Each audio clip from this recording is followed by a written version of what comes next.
Es un placer estar de nuevo con nuestro querido colaborador Sergio Levinsky. Hola, Sergio. Hola, gran placer, Raquel, ¿cómo estás? ¿Bien? Muy bien, encantada de hablar contigo. Después de la final de Champions, cuéntanos cómo se desarrolló, emocionante. El fútbol, bueno, no fue el mejor, ¿no? Como siempre pasa en la final. Sí, como tú lo dices bien, como siempre pasa en la final. La final es siempre, hay demasiado en juego, los equipos son más conservadores, si hacen un gol. Fue una final rara porque el penal más rápido de la historia, el penalti más rápido de la historia de la final de la Champions. Un penalti dado a los 20 segundos del partido es muy raro, un penalti además discutido, que ni el VAR pudo darlo bien. Y entonces, claro, metes un gol como mete Liverpool a los 20 segundos, 30, y quedan 89 minutos en juego y ya los quieres conservar el resultado. Ya eres campeón en ese momento Sí. y queda todo el partido en juego. Entonces el partido no fue bueno por eso. Yo creo que eso por un lado, el calor terrible de Madrid por otro para los equipos ingleses no acostumbrados, más la presión terrible porque yo me acuerdo de la final que se jugó justo en el Bernabéu también, en diciembre, Boca River, por la Copa Libertadores, que es lo mismo que la Champions Sudamericana, y la gente de Madrid luego me decía, pero estos son los mejores equipos de Sudamérica, vaya, se equivocan en todos los pases cerrados, y ayer Liverpool y Tottenham se equivocaban igual, porque la presión de una final, y que era la misma final que Boca River, pero de Europa, y fíjate que se equivocaban igual, porque lógicamente lo que hay en juego es Nervios, muchísimo, los claro. nervios, el Tottenham, que tú imagínate el Tottenham, sales al campo con toda la ilusión y a los 20 segundos vas perdiendo y tienes que remontar ante un equipo fuertísimo y ahora qué hago, me cambiaron los planes, todo fue así, pero bueno, el colorido, los ingleses que son tremendos cantando, aplaudiendo a los rivales, cantando sus canciones, alentando a los suyos, los colores, la forma en que cantaban, eh, lo que fue la fiesta previa, el colorido también de la fiesta, la música, acá le dio un toque muy especial. Yo creo que fue muy bonito y más allá de este partido, como decías tú, fue la mejor Champions en los últimos 20 años, creo. La mejor Champions League, lejos, que hubo por lo trepidante de los partidos, por los equipos, la calidad, por los jugadores, porque hubo remontadas épicas Sí. tremendas, ¿no? Y batacazos también Y épicos. batacazos épicos también, como el Madrid o el O el Barça, son equipos Barça que se han caído. El Atleti, porque el también. Atleti ha quedado, parece muy lejano, pero el Atleti había ganado en casa 2-0 a la Juve, que en Champions Bueno, cuando ganas y no te marcan en casa, es casi te sí, pasas. sí, ya Y estás. fue a Turín y perdió 3-0 con 3 goles de Cristiano. Sergio, hablábamos del Barça. No se preocupen que no vamos a echar sal en la herida porque vamos a referirnos a la otra semifinal, la de Liverpool-Tottenham, que claro, nos interesa mucho por el lado judío, el aspecto judío. Estamos hablando en esta entrevista de lo judío en la Champions y teníamos esa semifinal con el... Ah, con el Ajax. Sí, Sí, bueno, estuve. Me tocó estar, mira, yo elegí, tenía la posibilidad de ir a las dos semifinales y digo, ¿qué hago? Entonces fui la primera semifinal, fui al Barça-Liverpool, que era casi pero de cabeza ir a ese partido, pero el segundo preferí no ir a la revancha, al 4-0 de Liverpool al Barça, sino que fui, y no me arrepiento para nada, al partido de Ámsterdam de Ajax con Tottenham. Dos equipos judíos, pero muy identificados, muy identificados. recuerda a nuestros oyentes por qué. Bueno, en ambos casos porque hay una gran tradición judía. Son diferentes los casos. En el caso de Ámsterdam, del Ajax es un club, bueno, formado por judíos, que los judíos tuvieron muchísimo protagonismo dentro del club, de principio a final, con jugadores muy trascendentes que después, en la Segunda Guerra Mundial, en algunos casos fallecieron, los asesinaron. Bueno, toda la cultura del Ajax estaba ligado al barrio judío. Entonces, pues el Ajax, fíjate que descaradamente, hace una década, el club intentó desligarse del judaísmo para no tener problemas en Europa y no pudo ser porque la colectividad, el barrio, la zona, todos se opusieron y volvieron en las tribunas flamearon las banderas israelíes y cada vez más grande y no pudo ser eso del Ajax como club, no pudo salirse. Lo del Tottenham es distinto, el Tottenham es una cuestión ya más barrial, más regional, no tanto que ver con la actividad judaica dentro del club, sino que el club está en una zona judía de Londres, del norte de Londres. Entonces, esa es la diferencia entre uno y otro. Es decir, más identificado con el judaísmo es el Ajax, pero el Tottenham es considerado un club judío. Lo que pasa, lo que ha ocurrido es una cosa media rara, que como está identificado con los judíos, los ultras del Tottenham empezaron a ser como los Yids, los Yiddish, de alguna manera, pero lo han tomado como un símbolo de guerra también.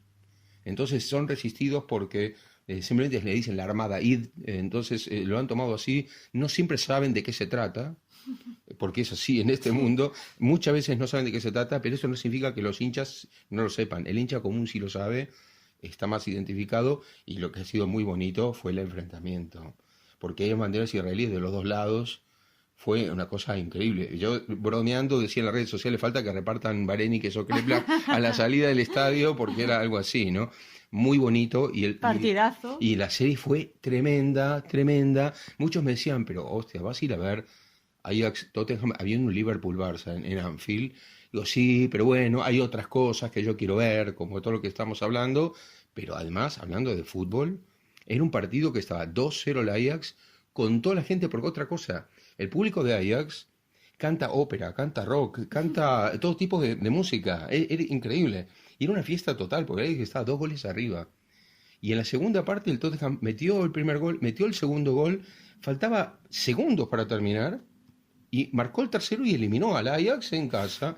Y así que fue un partido tremendo, tremendo. Bueno, yo que conozco a Mauricio Pochettino, que es argentino, como se nota que soy, luego él lloró y nos comentó lo que había sentido y habló, dijo que... Se le escapó la... No, terrible, ¿no? Y dijo que eran héroes, sus jugadores eran héroes porque los trató de héroes directamente, pero todo el público de Ámsterdam, aplauso cerrado a su equipo también, de apoyo, porque fue tremendo todo, ¿no?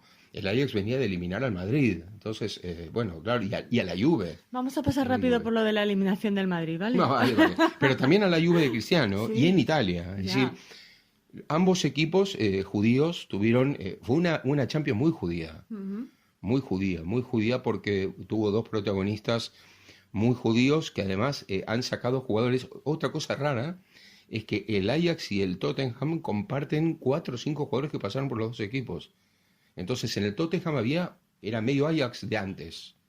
Entonces fue también raro para el público de Ajax verlos tener en contra a jugadores que eran propios. Emblemáticos. Eriksen es un jugador emblemático, Vertonghen es un jugador emblemático, pero eran jugadores con mucha historia, no así nomás, sino jugadores que han hecho historia en el Ajax y que estaban en el Tottenham.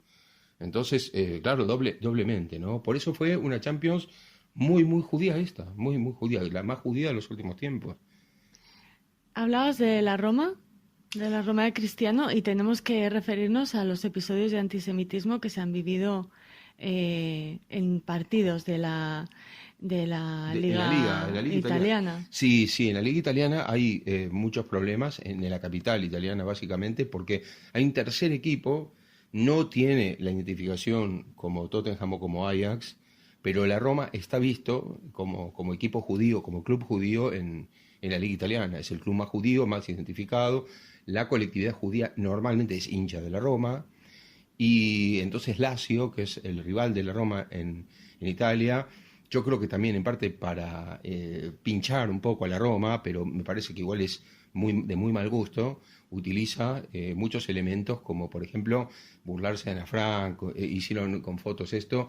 Luego la Federación Italiana, yo creo que forzada por las circunstancias y por la prensa, si no, no lo haría, pero la Federación Italiana lo que hizo fue castigar duramente a Lazio, llevar a muchos ultralacios a Israel a conocer a Auschwitz también. A Auschwitz también. Es decir, me parece que hubo un movimiento que fue muy por presión externa, porque yo creo que si no, no había una voluntad, pero bueno, al menos la presión externa hizo que, porque fue un escándalo internacional, ¿no? Trascendió absolutamente Italia, esto llegó a toda Europa, llegó a Sudamérica, en Argentina también fue un escándalo, en muchos lados.